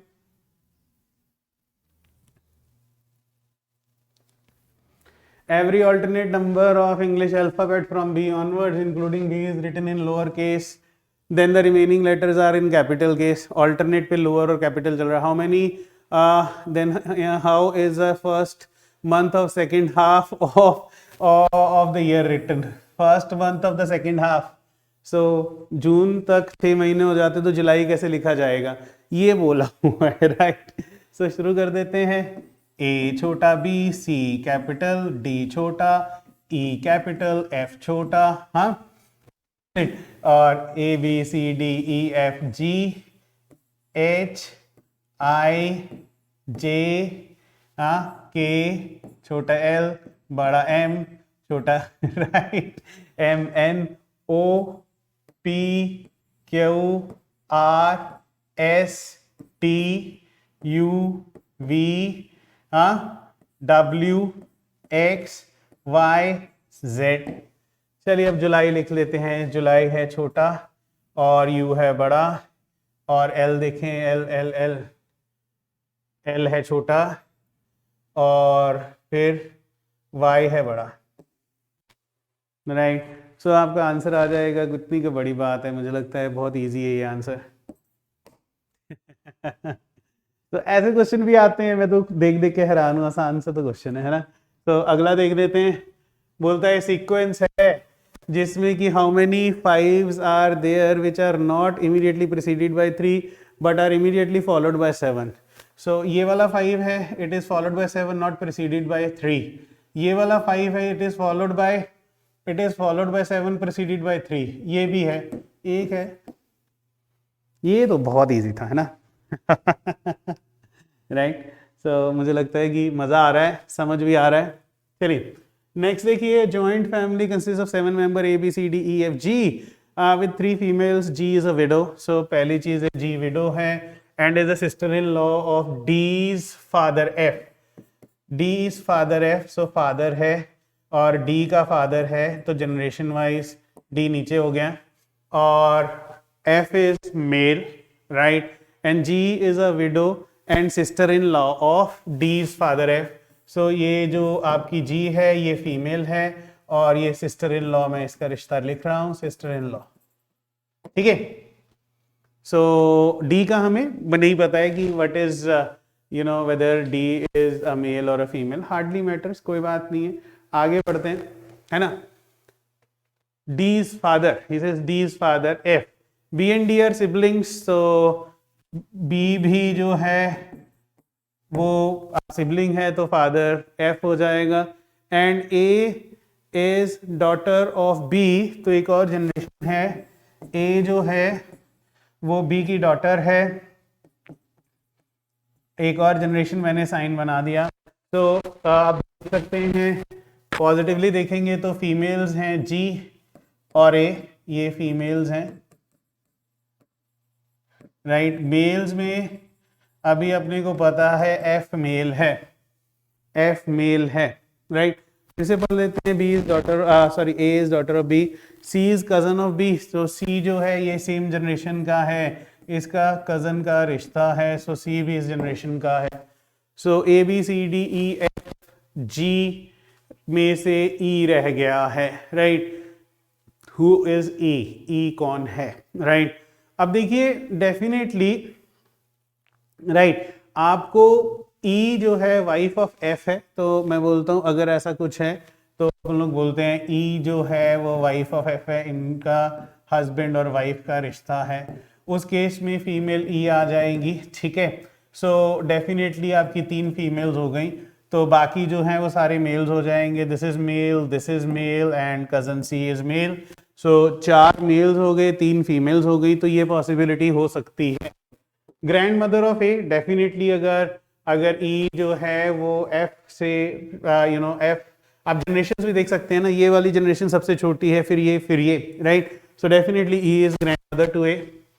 एंड आंट ऑफ सी, बिल्कुल ठीक है, all of them are true. ये क्वेश्चन कोई छोड़े तो बहुत दुख होता है. ये नहीं है छोड़ने वाला क्वेश्चन, ठीक है. ये क्वेश्चन कोई नहीं छोड़ेगा. नेक्स्ट देखा जाए. Each face of a cube can be painted in black or white. In how many different ways can the cube be painted? देखिए मुझे लगता है PYQ करने का बहुत फायदा है. क्वेश्चंस जो हैं करना ही बड़ा मुश्किल है और ऑप्शंस बड़ी टिपिकल दी हुई हैं. तो पहला तो है ऑल ब्लैक, क्या बोलते हैं उसको, गॉथिक्स. ऑल वाइट, सारा वाइट, हाँ. तो ऑल वाइट ऑल ब्लैक, पहले तो ये तरीका हो सकता है. एक सारे फेसेस ब्लैक हैं, एक में सारे फेसेस वाइट हैं. फिर तीसरा हो जाएगा वन फेस वाइट, राइट. और चौथा हो जाएगा वन फेस ब्लैक. यहां तक तो कोई तकलीफ नहीं आती है, ठीक है कि नहीं. One face white, one face black, right, right. फिर मैं बोलता हूं 2 faces black opposite side, right. बाकी सारे सफेद, राइट. सिमिलरली छठा हो जाएगा 2 faces white opposite to each other. Yes, ये एग्जिस्ट कर सकता है. सो 2 ऑपोजिट वाले आपके वाइट हैं और बाकी सारे ब्लैक हैं, या 2 ब्लैक हैं बाकी सारे वाइट हैं, ठीक है, ऑपोजिट वाले, ठीक है. तो वो चीज हो सकती है. फिर कहता है फिर और क्या किया जाए. 2 ब्लैक विद कॉमन एज, हाँ. तो 2 black with common edge, right. Similarly 2 faces white with common edge, बिल्कुल ट्रू है ना. और उसके बाद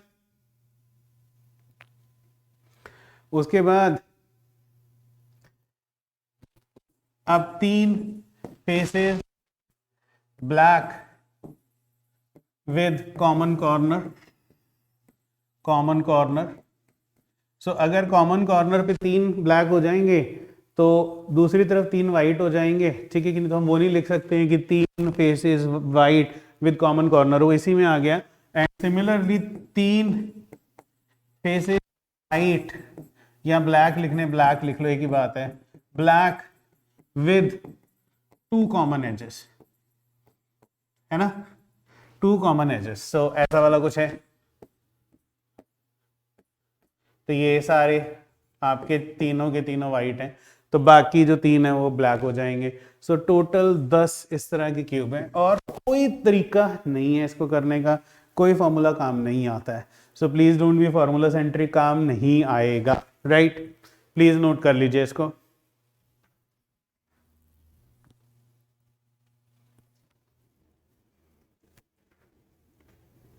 नेक्स्ट, किस तरह के ट्रिपलेट्स हैं, where X and Y and इसका जोड़ है X plus Y plus Z is equal to 6। सो पहला है 1 2 3, 1 जमा 2 जमा 3 इज इक्वल टू 6। पर ये ट्रिपलेट की बात करें तो ये हो जाएगा 1 3 2 और 2 1 3 और 2 3 1 और 3 1 2 और 3 2 1। सो 6 ट्रिपलेट्स इस तरह के हो जाएंगे, राइट। पर ऐसा तो नहीं है कि सिर्फ यही होगा, देखिए 1 1 और 4, तो ये हो जाएगा 1 जमा 1 जमा 4 और 1 जमा 4 जमा 1 और 4 जमा 1 जमा 1, राइट। 3 ये हो गए,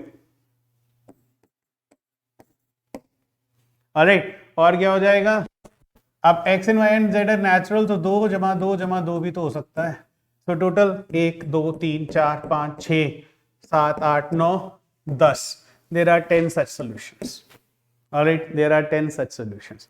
और अगर आपने मेरी ये परमुटेशन कॉम्बिनेशन की क्लास लगाई है तो मैंने ये आइडेंटिटी ऑब्जेक्ट्स वाले में कराया हुआ है, 5 - 1 c 3 - 1 4 c 2 4 factorial upon 2 factorial 2 factorial, right.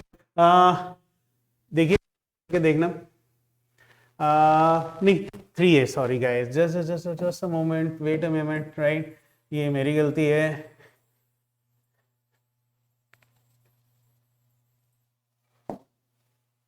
Right, एक देखेंगे आइडेंटिकल ऑब्जेक्ट्स का मैंने करवाया था, तो ये 6 मैंगोस 3 लोगों में बटने हैं। It is 6 - 1 c3 - 1 which is 5 c2 which is 5 factorial upon 2 factorial 3 factorial which is equal to 10।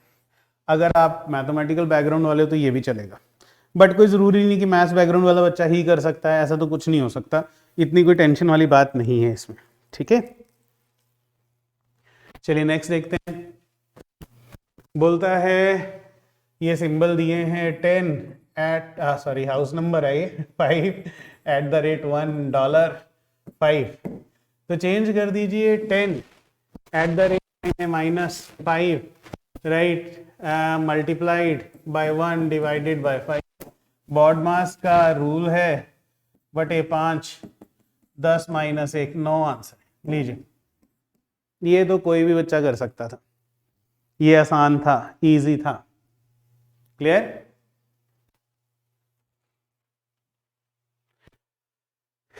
Six students हैं ABCDEF appeared in several tests, either C और F score highest marks। so case 1 अपन लोग ले लेते हैं C के highest हैं और case 2 ले लेते हैं F के हाईएस्ट है।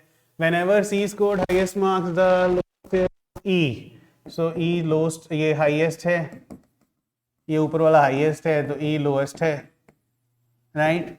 एंड फिर देखें when F scores the highest B scores the least, लीजिए ये भी है, ऑलराइट। ये आपके केस बन गए, केस 1 केस 2, बाकी देख लेते हैं। In all the test they got the different marks, सबके डिफरेंट मार्क्स हैं, राइट।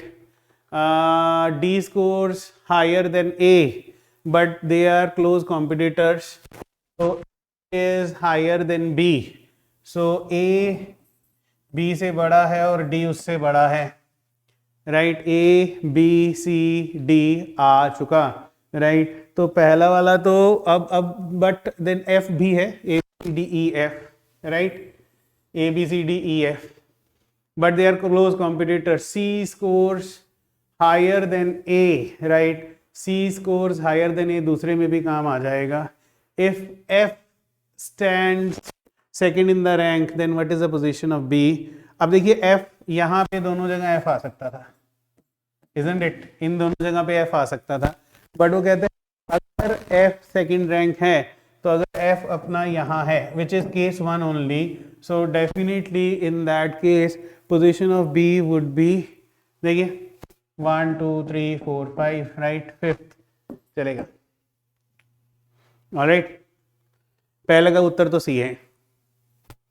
फिर सेम ही क्वेश्चन है, ये 3 बार आया हुआ है, ठीक है कि नहीं, 3 क्वेश्चंस आए हैं एंड अब ये बोलता है, यही सेम बना लेते हैं, केस 1 केस 2, राइट। देखें इधर सी और एफ स्कोर हाईएस्ट, जब सी हाईएस्ट है तो ई लीस्ट है, और एफ हाईएस्ट है तो बी लीस्ट है। Alright, if all the tests they got different marks, D is higher than A but they are close competitors, so D और A close competitor है, यहाँ पे B है। alright, A scores and A scores higher than B, C D scores but they are yeah ठीक है, C scores higher than A, right, C B score highest than A, if B scores least then what is the rank of C, so अब दूसरे पे आ गया है, ये है B, case 2 की बात हो रही है, अब ये केस 2 की बात चल रही है, राइट। फिर से अगर अपन लोग बोलते हैं, देखिए C scores higher than A, so D, C is higher than A and D उससे बड़ा है, और ये अब तो साफ सी बात है कि बी तो वैसे भी यू कैन अंडरस्टैंड, बी तो लीस्ट है ही है ना, बी तो आपका लीस्ट है ही है, सो ई की पॉसिबिलिटी मानने की कोशिश करेंगे। अब अपन लोग ई कहाँ पे आ सकता है, सो ई इन दोनों जगहों पे आ सकता है, right.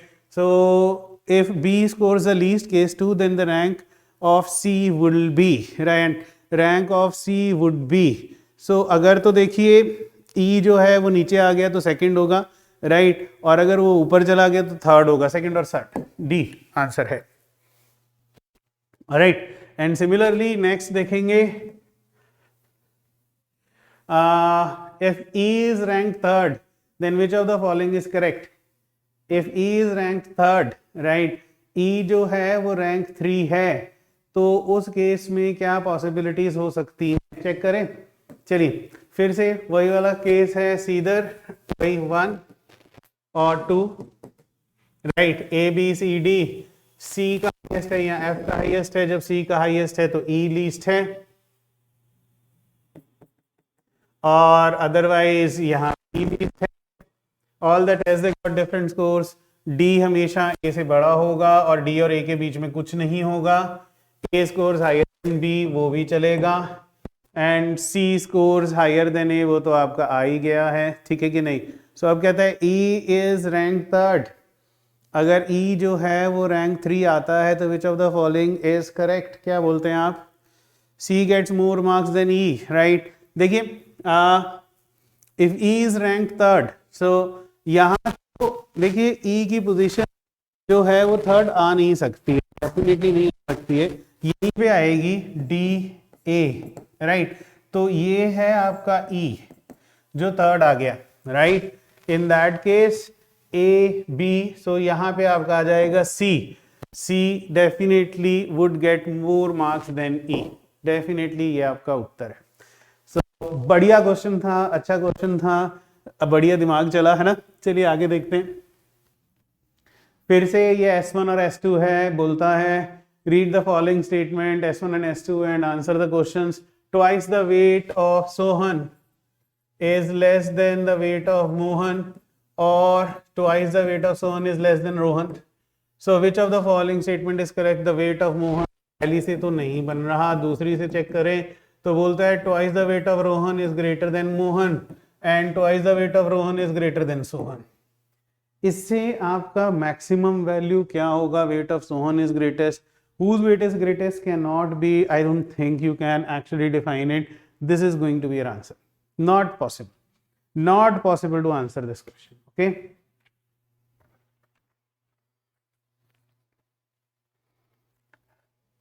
So next again, similarly अब दूसरा दिया है twice the weight of Sohan is less than weight of Mohan and twice the weight of Sohan is less than Rohan, right, and similarly twice the weight of Rohan is less than weight of Mohan. and twice the weight of is less than Sohan.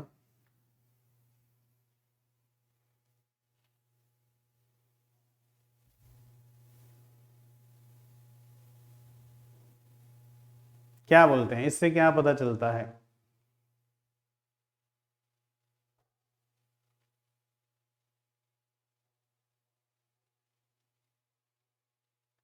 I don't think it can be determined, कुछ नहीं हो सकता है, ठीक है।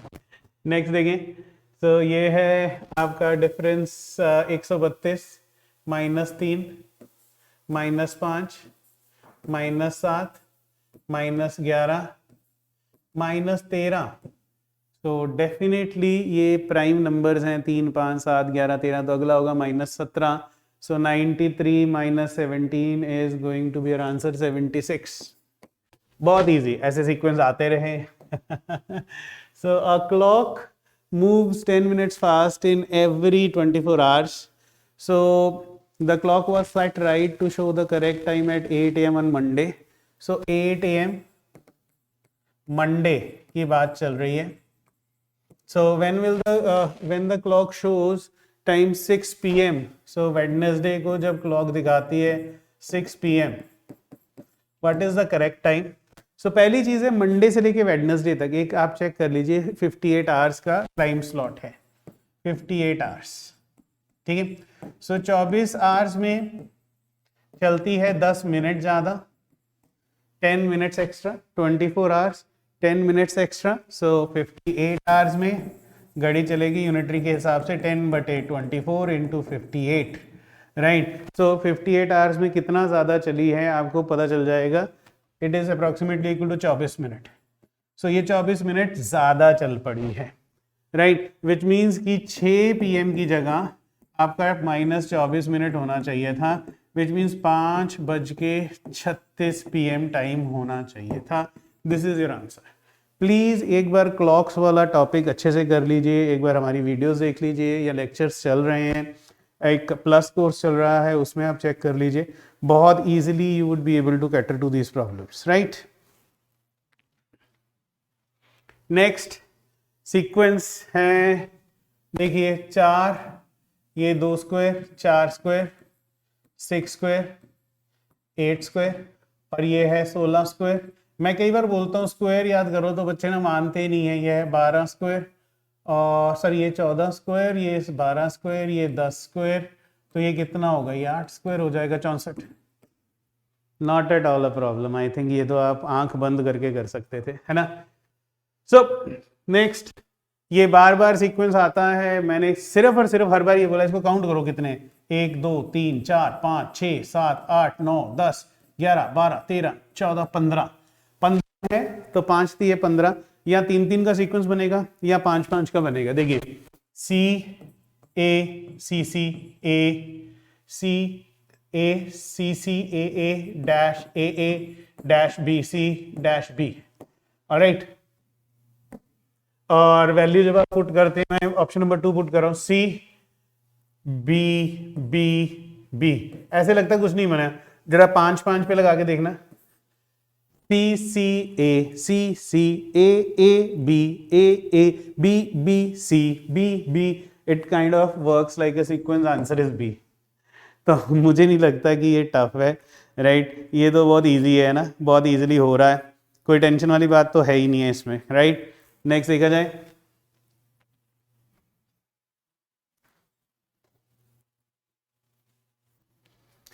A started from his house, walks 20 meters to east, A चला 20 metre आगे बढ़ा, right, where friend B, so A और B अब आगे इकट्ठे चलेंगे, they together walk 10 metres more, 10 metre और चले दोनों, right, in the same direction. A turn left, A गया लेफ्ट, B गया राइट, राइट, A गया 2 मीटर, B गया 8 metre, right. Again B turns left to 4, सो यहां से ये 4 मीटर गया लेफ्ट, एंड राइट 5 राइट गया, तो घबराना नहीं है, ठीक है। और यहाँ है रीचेज ऑफिस, तो ये B का ऑफिस है, B इज ऑफिस। चलिए बहुत शानदार। ए टर्न राइट, ए यहाँ से राइट गया 12 एंड रीच दिस ऑफिस, ये एज ऑफिस है। ऑलराइट, है ना। तो क्या ए और बी का डिस्टेंस फाइंड करना है, ये तो आसान है। देखिए पहली चीज़, ये अगर ऐसे सीधा चला जाए तो ये भी 4 मीटर है, ये 4 मीटर है, तो ये कितना हो जाएगा, ये टोटल 12 था तो ये 8 हो जाएगा, राइट। और ये 5 है तो ये 10 हो जाएगा, 5 जमा 10, और तो ये एक राइट एंगल ट्रायंगल बन रहा है। ये देखिए ये है 15 और ये है 8, तो ये कितना होगा। अगर आपने मेरे ज्योमेट्री की है तो मैं श्योरली बता सकता हूँ, डायरेक्टली 17 लिखोगे, आंसर है 17। एक बार पाइथागोरियन ट्रिपलेट्स का मैं एक लेक्चर यूट्यूब वीडियो बना के भेजूंगा, आप खुद चेक कर लीजिएगा। Next, which year has the same calendar as 2009, तो 2009, आप प्लीज कैलेंडर वाला देखिएगा। 2009 ईयर है, इसमें से -1 कीजिए तो बनेगा 2008 which is a leap year, ये लीप ईयर है। तो ऐसा कुछ होता है कि year -1 is leap year, then +6 कर दीजिए। 2015 और 2009 के सेम कैलेंडर है, राइट। अगर -1 करके नॉन लीप ईयर आता तो +11 हो जाता, और for leap years repetition pattern is after every 28 years, right. So I hope ये समझ में आ गया। ओ वाह, खत्म। तो आशा करता हूँ कि ये वाले सॉल्यूशंस भी आपको मज़ेदार लगे होंगे। प्लीज़ सीसैट को आसान मत मानिए, आपकी कोई वीकनेस है तो उस पर काम कीजिए, और आशा करता हूँ कि आपको ये बहुत अच्छी लगी होगी वीडियोस। अपने फीडबैक जो है प्लीज़ यूट्यूब वीडियोस में या मेरी कम्युनिटी में फीडबैक दीजिए, so that can perform better, we can do. You are at Unacademy, thank you much, God bless you all. मेरा नमस्कार, मेरा आदाब, मेरा सत श्री अकाल to all of you. At the end, जय हिंद टू ऑल ऑफ यू।